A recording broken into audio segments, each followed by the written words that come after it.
Ahora sí, buenas noches, bienvenidos a Horror Sapiens. Yo soy Suspiria, transmitiendo en vivo y en directo desde la ciudad de la lluvia. Y les recuerdo a nuestros amigos de YouTube que este video es subido sin cortes, tal cual como sale en las grabaciones de los martes. Así que todo lo que pueda suceder, ustedes considerarán que esto fue en vivo y en una sola toma, más para dejar un registro que para cualquier otra cosa. Pero si les gusta el contenido, ya saben, se suscriben, le dan clic en la campanita. Si les gusta, like, dan el dedito. Si tienen algún comentario, sugerencia, etcétera, pónganlo por ahí abajo, por favor. Y nosotros nos comunicaremos de alguna manera. ¿Cómo nos contactan? Por Facebook, por Twitter y por YouTube. Y todos los martes, quienes quieran participar en los programas en vivo, suceden a las 21:15 horas, tiempo de la Ciudad de México. Saludos a los que nos siguen puntualísimos por el chat. Gracias por su paciencia. Todas las fallas técnicas de hoy. Hay días que el OBS no me quiere. Y creo que hoy es uno de esos días. Pero vamos a ver qué sucede. ¿Qué vamos a hablar hoy? Vamos a hablar de Bela Lugosi, este apuesto y enigmático caballero que estamos observando de este lado. Muchos lo conocen exclusivamente por su papel de Drácula y piensan que pues nada más hizo los Dráculas y fue la única actuación que tuvo en su vida, pero no. Bela Lugosi en realidad tiene una trayectoria muy sorprendente, muy sorprendente. Entonces saludamos por acá a Crybaby, Shipeki, Commander Root, Another TV Viewer. Les agradezco a todos los que me felicitaron por mi cumpleaños, muchísimas gracias. Y vamos a comenzar.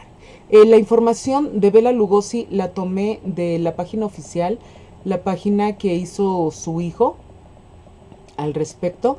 Las imágenes, algunas están tomadas también de internet, que se encontraban también en la página de Bela Lugosi, pero que aparecían por ahí flotando. Pues bueno, vamos a hablar de este caballero, Bela Ferenc Deso Blasco. Él nació al oeste de la frontera de Hungría con Transilvania. Tan maravillosa la referencia. El 20 de octubre de 1882 en el pueblo de Lugos. Por eso se pone el apellido Lugosi, que quiere decir Bela, el del pueblo de Lugos. Etimológicamente va por ahí. Él va a ser el cuarto y más joven de los hijos. Su padre era un hombre de negocios, era comerciante, era muy rígido, era muy estricto. Y cuando Bela dice, bueno, pues yo en vez de estudiar voy a ser actor, adiós, ¿no? Agarra sus cosas y se va. De repente, de adolescente, el chamaco desaparece. El papá hace una rabieta. Se va a seguir llevando con sus hermanos, etcétera. Va a haber ahí un rompimiento adolescente propio. Pero él se va y se dedica a la actuación. O sea, él siempre tuvo clarísimo que eso era lo que quería hacer con su vida. De hecho, para inicios de 1900, que tendría él 17, 18 añitos, ya era un actor en Hungría. Va a estar haciendo principalmente teatro. Recordemos que en esta época todavía el cine no estaba en su mejor momento. Y de hecho va a ser miembro del Teatro Nacional de Budapest en 1913. Y en esta etapa él va a hacer todo tipo de teatro. Pensemos en la línea de la historia, es la época de los movimientos de vanguardia. Entonces todas estas experimentaciones, las teorías de los rusos, todo va a estar ahí confabulando en esa Hungría del incipiente siglo XX. Y a Bela Lugosi le va a tocar toda esa parte experimental y va a ser muy flexible en sus roles, ¿no? Va a ser desde el muchacho perdido hasta en una ocasión en la Pasión de Cristo, pues le toca ser del Cristo, ¿no? Como podemos ver en estas imágenes, que ver a Bela Lugosi disfrazado de Jesús es así una sensación bien espeluznante para mí, pero bueno, no sé ustedes cómo lo vayan percibiendo por allá. Y por supuesto va a estar como parte del sindicato. Ahora, Sucede algo muy interesante en Hungría de este principio del siglo XX, porque cuando empieza la Primera Guerra Mundial, los actores estaban exentos de ir a la guerra. Que dice uno, wow, qué maravilla.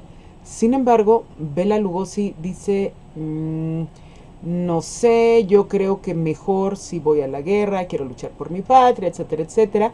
Ingresa al ejército y él va a servir en la división 43 de la patrulla de esquí de la Armada húngara en la frontera con Rusia. Entonces en el frente ruso va a estar él ahí sirviendo como militar y va a ser herido. Después de ser herido, pues él va a volver a Budapest y van a haber una serie de revueltas, de inconformidades, de cosas que tienen que ver con la guerra, pero también con una serie de inconformismos sociales que estaba viviendo Hungría en ese momento. Van a haber estas revueltas revolucionarias y él, como es uno de los líderes del sindicato de actores, él da voz a la protesta de sus compañeros y ellos pues estaban opuestos al gobierno, entonces lo van a forzar al exilio y además de forzarlo al exilio va a haber detrás de Bela Lugosi una persecución política durante varios años, porque sí era un líder muy querido y muy seguido y era muy intenso. Como actor sabemos que él hizo más de 172 representaciones en teatro y que llegó a hacer cine con el nombre de Aristide Olt. De las películas realmente no se conserva gran cosa, algunos stills por aquí y por allá, pero durante su exilio él se va para Austria. De Austria él va a cruzar hasta Alemania, o sea, está Hungría, está acá Austria y está acá Alemania, entonces él va yendo hacia el norte. En Alemania va a seguir como actor y ahí sus ideas pues no van a ser muy bien tomadas por este incipiente burbujeo del nacionalsocialismo en Alemania. Entonces otra vez se tiene que ir de ese país. Primero se fue de Hungría, luego se fue de Austria, ahora se va de Alemania y por fin se va a ir a los Estados Unidos, donde piensa Bela Lugosi que va a tener más paz y además pues estaba todo el sueño, ¿no? De Nueva York y los teatros de Broadway y toda esta cosa y de alguna manera él quería experimentar todas estas cosas. Entonces se mete en un barco, él es uno de los tripulantes del barco, él no es un marino, entonces no se sabe si era carbonero, no se sabe si era mozo, no se sabe si era qué era, pero va a estar ahí trabajando en el barco, así es como se va a pagar él su pasaje a América, va a llegar a Nueva Orleans y en Nueva Orleans se entera de que para que pueda ingresar legalmente a los Estados Unidos y tener chance de una, ¿cómo decirlo?, de alguna nacionalización como ciudadano estadounidense, tiene que entrar por Nueva York. Entonces agarra otro barquito, se va para Nueva York, entra a Ellis Island, que es donde tienen los registros de todas las personas que llegaron a Nueva York en estos principios del siglo XX. Y también dentro de estas cartillas de identidad que daban, pues se anotaba ahí mucha información y permitía que llegado el momento se naturalizaran los extranjeros que andaban buscando refugio. Y pues por ahí estaba Bela Lugosi llegando, pero no llegó este jovencito guapito que tenemos aquí al lado, no, no, no.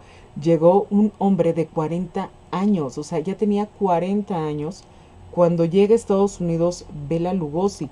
Entonces, cuando pensamos en él como un refugiado político, no era un chamaco revoltoso, o sea, era un hombre que ya tenía muchas cosas en su mente, que tenía muy concretas sus ideas de qué era la libertad y qué era la expresión y qué debería ser permitido, derechos, garantías, etcétera. Entonces, por eso era que era perseguido, porque sí era un ideólogo bastante intenso entre sus pares.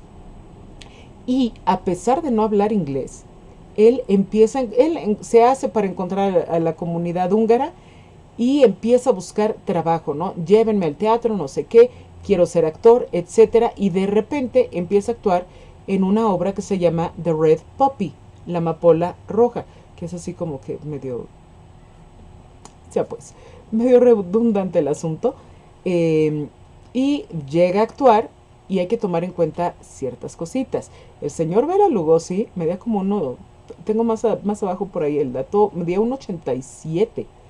O sea, era altísimo y siempre tuvo este porte tan elegante y tan distinguido, tan alto. Había sido actor durante numerosos años, tenía 172 representaciones, son un montón de puestas en escena.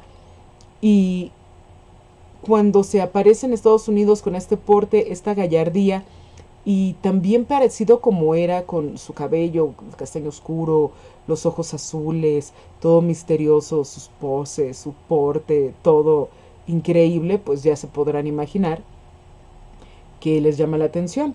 Pero lo que más le va a llamar la atención a la gente es que tanto esta obra de Red Poppy como la siguiente obra que va a ser en Broadway, él todavía no sabe hablar inglés y se aprende las obras fonéticamente.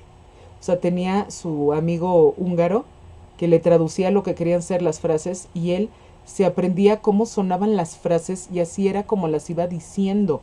Entonces, esto fue muy impresionante.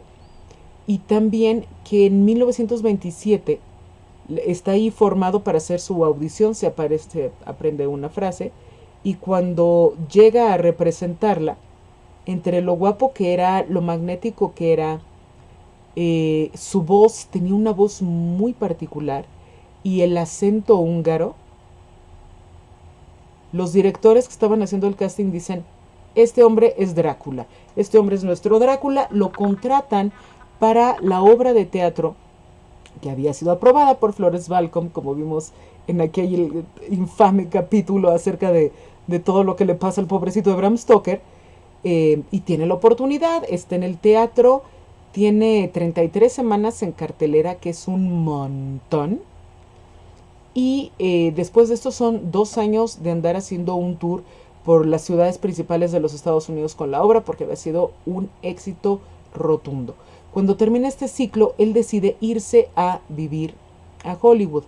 Y estando en Hollywood, estaban los estudios Universal con los derechos de la obra, querían hacer la película, habían fichado a este joven talento Todd Browning para que estuviera como el director. Y Todd Browning venía de una racha de estar trabajando con una leyenda del cine, que va a ser nuestro siguiente programa, que va a ser Lon Chaney, el hombre de los 1000 rostros. Pero Lon Chaney se muere. La semana que va a firmar el contrato, muere. Y dicen, ¿de dónde vamos a sacar un Drácula? Y en eso pues les aparece Bela Lugosi y dicen, perfecto, se saben los diálogos, es bien parecido, tiene el porte, se sabe la obra, se mueve bonito, lo tiene todo. Sí, contratemos a Bela Lugosi, maravilloso. Y en 1931, con 49 años de edad, aquellos que sientan que, ya me llevó el tren, ya soy muy viejo, ya no puedo hacer nada. A ver, Boris Karloff en los 40 entra en su apogeo. Bela Lugosi en los 40 llega a Estados Unidos y a los 49 hace el Drácula que lo inmortaliza. Vamos a ver otros actores posteriormente que también le entran un poquito más tarde a la cinematografía y triunfan. Y pues bueno, tenemos el Drácula de Bela Lugosi que va a ser un rol muy, muy especial. Y pasa algo bien curioso con los actores que representan a Drácula. O sea, Bela Lugosi se va a inmortalizar como el Drácula de los estudios Universal. Y por ejemplo, aquí en México tenemos a Germán Robles que hizo una película de vampiro. Y el vampiro Germán Robles, Germán Robles. A ver, o sea, he sido más veces científico que vampiro y todo el mundo me dice vampiro y nadie me dice científico, ¿no? O sea, ¿qué está pasando aquí? Pues, nos encantan los vampiros y los vampiros misteriosos mucho más. Y pues bueno, ya tenemos ahí a Bela Lugosi haciendo papel. Y el motivo de su éxito son muchos, muchos motivos de su éxito. Hola Alberto Spiegel, si te vi llegar, si te vi llegar, estaba buscando la pausa. ¿Cuáles van a ser su éxito? De entrada era un actor consagrado, o sea, sabía cómo levantar una ceja, mirar de ladito, las inflexiones de la voz, tiene una voz súper bonita, súper, súper bonita.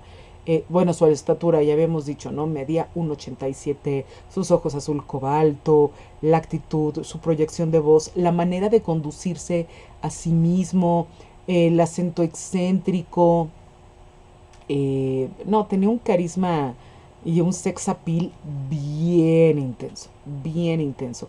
A lo mejor en la película que lo ven así, fue un poco exagerada la actuación, porque era la actuación de los actores que venían de teatro en esa época, pues tenían unos ademanes muy, muy extraordinarios, ¿no? Se movían mucho, gesticulaban mucho, pues, porque era la usanza de la época.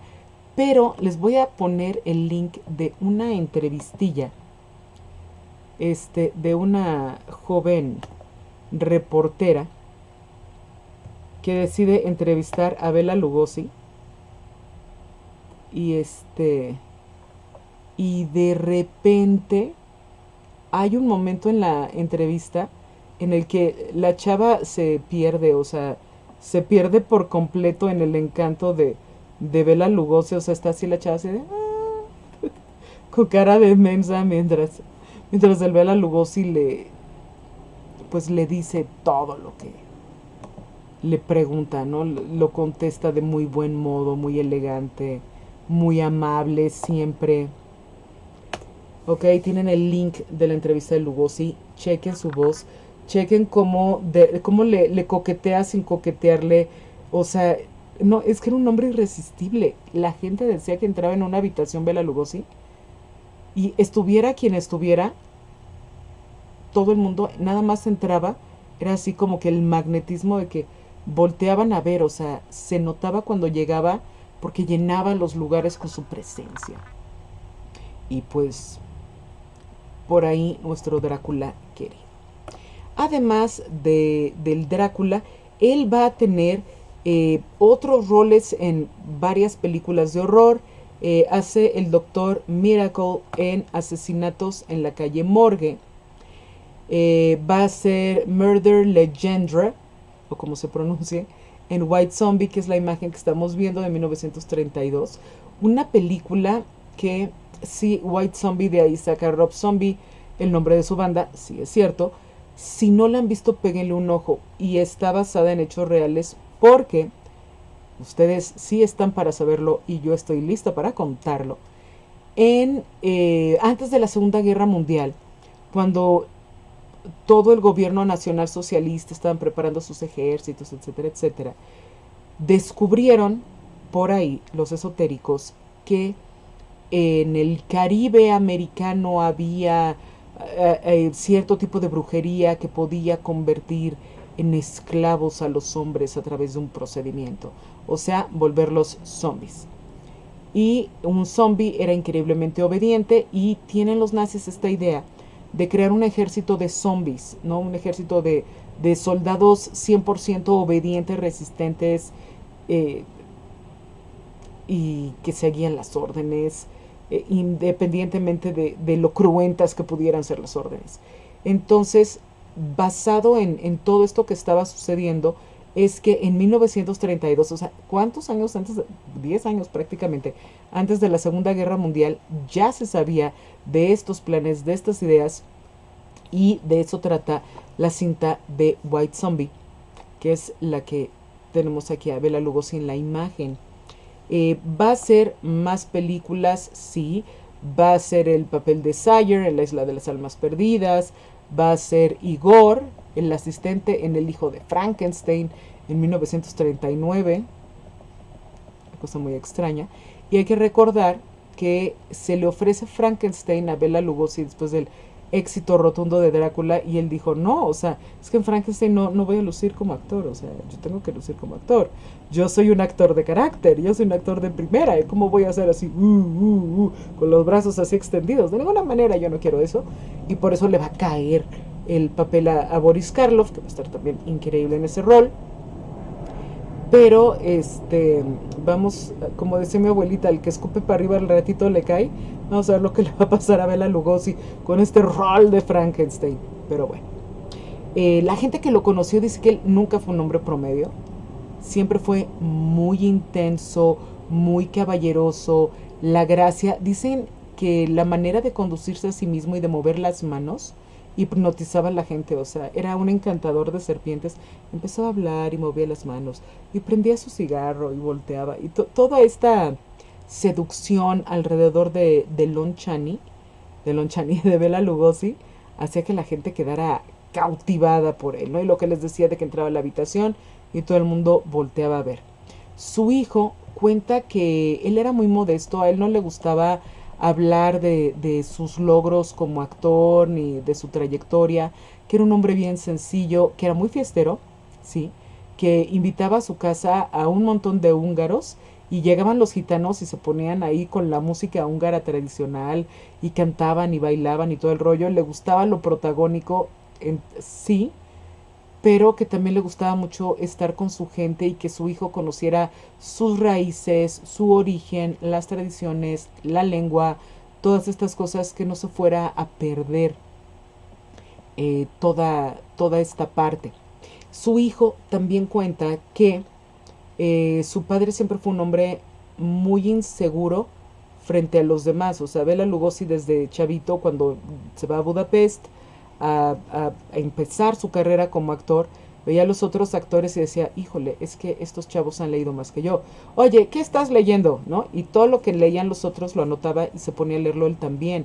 Leía el periódico, leía de astronomía, leía de física, leía de historia, leía literatura, el, todo lo que caía en sus manos lo leía. Si surgía alguna teoría matemática, porque aparte todo el mundo le contaba de las novedades, siempre decía, ¿qué novedades hay en el periódico? ¿Qué novedades hay en el mundo? ¿Qué novedades hay en la ciencia? Y la gente siempre decía, pues hay una nueva teoría matemática que se trata de esto. Y iba, se compraba el libro, se entrevistaba con matemáticos.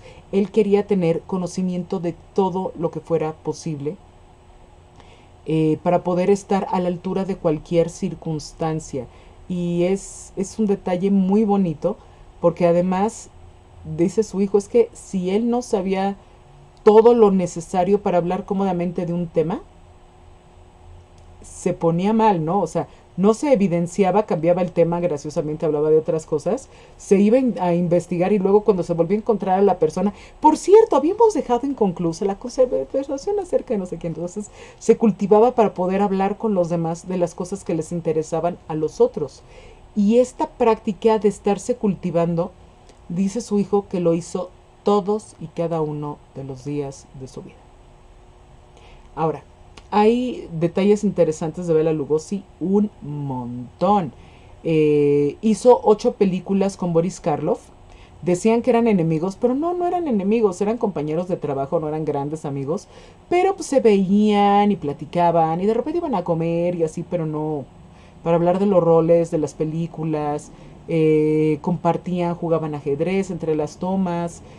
Se llevaban bien, no eran amigos, pero se llevaban muy bien y tuvieron 8 películas juntos, que fueron El Cuervo, El Fantasma de Frankenstein, El Gato Negro, Los Ladrones de Cuervos, Los Asesinatos de la Calle Morgue, El Rayo Invencible y Frankenstein contra el Hombre Lobo, y El Hijo de Frankenstein, en que le toca a Bela Lugosi disfrazarse de Frankenstein porque estaba muy ocupado en Inglaterra haciendo otras cosas Boris Karloff, y por contrato y necesidad económica se hizo de Frankenstein. Fatal. Fatal, fatal, fatal, fatal. Muy mal Frankenstein de Bela Lugosi. Neta no era el rol para él. Y es lo malo de tener unos actores tan fuertes en roles tan claves, ¿no? Que alguien más entra y ya no cuaja ese flan. Otro hecho interesante de Bela Lugosi, y ustedes dirán, ¿qué tiene que ver aquí el Chernabog de la noche, Night on Bald Mountain, ¿no? Que es como la segunda parte de fantasía de Disney? Y es que todos los movimientos de este personaje le pidieron a Bela Lugosi con el guión. Le dijeron, no vas a salir tú, vamos a hacer un personaje que va a ser un demonio, que va a ser así, así y asado. y no sabemos cómo se tiene que mover dentro de esto, y todos y cada uno de los movimientos de ese personaje en la película de Disney 1940, todos son los movimientos que sugirió Bela Lugosi. Entonces lo tenían posando y cómo va a voltear y hacia dónde y la barbilla. Entonces todo este conocimiento actoral de Bela Lugosi se va a aprovechar para esa escena. Otro dato interesante, la famosísima canción Bela Lugosi's Dead, y también por eso hice la broma en el título del programa de Bela Lugosi is Undead, eh, por el tema de Bauhaus, ese tema que yo creo que nadie pensó en 1979 cuando apareció que iba a trascender de tal manera y que se iba a convertir en un himno tan potente, ¿no? O sea, es impresionante la pieza. Y para ilustrar escogí esta imagen de El Ansia, la cinta de Tony Scott, basada en el libro homónimo de Whitley Strieber, que como comentamos ese programa, vean El Ansia, dejen a Whitley Strieber en la cajita. Me tardé demasiado en conseguir el libro. Cuando lo conseguí sí me decepcionó. Es mejor la adaptación de Scott, tiene mucho más punch. Es como muy luminosa la de Strieber, no sé, no acaba de... Es que Strieber tiene muy buenas ideas. También en Wolfen, la novela y la película con este Edward Olmos es de culto, ¿no? Es una cosa increíble. Pero bueno, dejemos a Whitley Strieber y sigamos con Bela Lugosi. ¿Qué otra cosa es interesante de él? Es que en 1997 hicieron un tiraje postal en los Estados Unidos de los monstruos más famosos del cine y utilizaron su imagen, ¿no? Y vamos a ver que están ahí el hombre lobo, que es Lon Chaney Jr., el fantasma de la ópera, que es Lon Chaney Father, Senior, el padre. Luego está Bela Lugosi, luego va a estar Boris Karloff y luego va a estar otra vez Lon Chaney Senior, como esa momia. Entonces, pues ya que le pongan tu rostro a un timbre de colección, pues sí es intenso y es emocionante todo eso. Otra mención interesante es en la cinta Ed Wood de Tim Burton, que es mucho mejor cinta de lo que luego le dan crédito. O sea, pasan muchas cosas muy interesantes por ahí. Y el papel de Bela Lugosi lo va a hacer magistralmente Martin Landau. De hecho, va a tener su nominación al Oscar por hacer a Bela Lugosi, ¿no? Y el hijo de Lugosi dice, o sea, muy decorosa la interpretación de Landau. Perfecto, a mí me conmueve también mucho toda esa historia. Y finalmente, pues, nuestro querido Bela Lugosi va a morir el 16 de agosto de 1956. Él pide que se le entierre vestido de Drácula con su capa y el medallón y todo lo demás, que los vestuaristas le dejaron a Lugosi una copia porque el original tenía que quedarse el universal y bla, bla. Pero bueno, los vestuaristas hicieron algo porque Bela Lugosi pudiera descansar en paz en su rol más célebre. Y cuenta la leyenda, y es una leyenda muy chistosa, que van Vincent Price y Peter Lorre, de quienes hablaremos en programas posteriores, al sepelio, ¿no? Entonces están ahí platicando con los invitados. Era mucha menos gente de la que se pensaba. Luego ya llegaron los fans, etcétera, pero que fue muy íntimo ese primer acercamiento al ataúd de Lugosi, y habían decidido que se hiciera a casquete abierto. Entonces pues se acercan a dar su respeto Lorre y Vincent Price, y Lorre, quien también era húngaro, era tremendo, ¿no? Y tenía un humor súper macabro, y voltea con Vincent Price y le dice, oye, ¿crees que se levante? Y Vincent Price, ¿perdón? Sí, que sí, ¿crees que se va a levantar ahorita aquí el vampiro. Y le empieza a entrar el ataque de risa a Vincent Price, diciendo, cállate ya, baboso, o sea, nos van a correr de lejos. Entonces está el Vincent Price aquí aguantándose. Y el Peter Lorre, no, yo creo que sí se va a levantar. Oye, cerramos el ataúd, le ponemos clavitos. Y Vincent Price así como, o sea, se tuvo que llevar a Peter Lorre de lo increíblemente irreverente que estaba haciendo, cuando esta misma conversación ya la había tenido Peter Lorre con Bela Lugosi, ¿no? Le había dicho, no, pues es que cuando tú te mueras, ¿qué onda? O sea, te vas a levantar, vas a volver, no vas a volver. O sea, era un personaje muy particular, Peter Lorre. Cuando lleguemos a su programa, sé que van a tenerle un aprecio muy particular a ese, a ese hombrecito. Pues bien, 16 de agosto de 1956 muere. Parte de días después, él va a ser enterrado en el groto del cementerio Holy Cross de Culver City, en California. No sé si se admita a los fans que vayan a llevarle flores o a platicarle a la tumba o lo que sea. No sé si se permita. Este, pero esa es la historia de Bela Lugosi. Y yo veo aquí que todo el mundo anda muerto de la risa, ¿no? Alberto Spiegel, Cry Baby, Lunática Che también. Pensé lo mismo. ¿Qué pensaste, Lunática? ¿Pensaste que también se iba a levantar Bela Lugosi o qué onda? Dice Spiegel, así los amigos en los velorios donde se cuentan los mejores chistes. Ay, no, ya ni me digan. Entonces era de eso, que se fuera a levantar Bela Lugosi. Sí, una historia bastante particular la de Bela Lugosi. Y sí, para todos va a ser siempre el Conde Drácula y, y es un personaje interesante. Sí le recomiendo que el enlacecito este que les puse de YouTube, de la entrevista con Bela Lugosi, sí véanlo, porque se van a enamorar. Se van a enamorar, yo sé lo que les digo.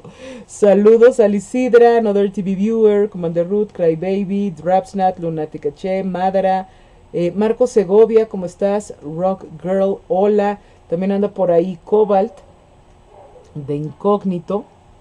Y muchas historias interesantes de Bela Lugosi. Momentos claves de su filmografía, pues vamos a quedarnos con los momentos claves de su gloria, con el Drácula. No quise hablar tanto de su época desesperada con Ed Wood, cuando le cae la edad, le cae la depresión, tiene soledad, empieza con todo tipo de sustancias prohibidas para mantenerse en estados alterados, alejado de la realidad. Esa parte deprimente de la vida, híjole, es real, está ahí, pero no le quiero dar fuerza a un fin difícil de una vida que fue tan intensa y tan apasionada y tan entregada y tan valiente, ¿no? Todo el trabajo de la juventud, de los primeros 50 años de Bela Lugosi, pues es increíble. Los últimos 20 cacho que se avienta, casi 30, que tiene todo el declive. Siento que no es por eso que deberíamos de recordarlo, sino por el good evening, ¿no? Y todas estas entonaciones tan maravillosas que ha tenido Bela Lugosi. Ya apareció Cobalt, que andaba de incógnito, ya pasó a saludar, muy bien. Pues muy bien, ¿qué va a suceder ahora? Hoy les prometí que iba a haber un programa doble, entonces me voy a desconectar 3 minutitos para hacer un par de modificaciones en el título y vamos a entrar con los Lon Chaney, porque voy a hablar de Lon Chaney padre y de Lon Chaney hijo. Si no los conocen o no les suena o no saben qué onda con estos cuates, quédense. Si saben quiénes son, saben que va a estar bueno y nos vamos a enterar de qué fue realmente lo que pasó con esa familia y la maldición que cae sobre el pobrecito de Lon Chaney Jr., que es una cosa espeluznante. Ah, muchas gracias, Marco. Sí, gracias a todos los que me felicitaron de mi cumpleaños. Muchas gracias, muchas gracias. Y salgo, entro, no se vayan a ninguna parte, me tardo 3 minutos. Y para los que están viendo este programa de YouTube que se corta, ya saben que lo siguiente que tienen que hacer es buscar el programa de Lon Chaney Padre y Lon Chaney Hijo y verlo. Entonces, vuelvo en 3 minutos, no se vayan.